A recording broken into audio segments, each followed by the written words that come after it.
Indian বলদ কিনলে এই সমস্যাটা আমাদের পোহাতে হয়, সেটা হচ্ছে যে এই রোগটা এরা সাথে নিয়ে আসে। দেখুন কি হারে আটালে হয়েছে, এই আটালে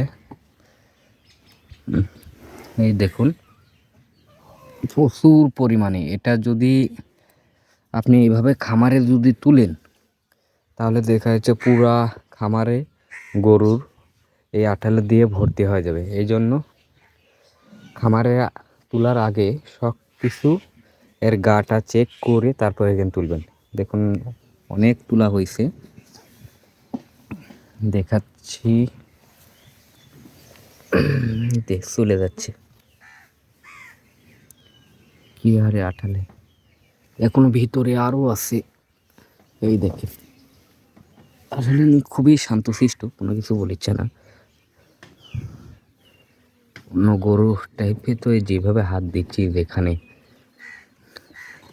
ভয় ধরারই কথা।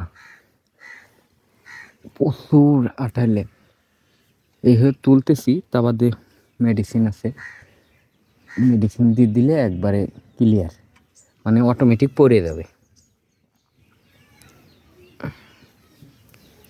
দেখুন এই আটালেগুলো এখন মারবো।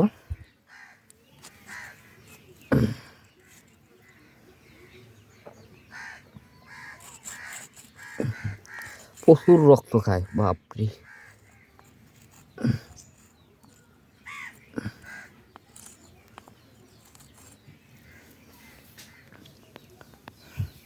এটা আপনারা সবসময় পরিষ্কার খামারে তোলার আগে এইভাবে চেক করে তারপরে খামারে তুলবেন। তাছাড়া কিন্তু পুরা গরুর, আপনি যেসব খামারে যেসব গরুগুলো আছে সবার গায়ে ছড়িয়ে যাবে। ওটা একটা, ওর গায়েতে নাই।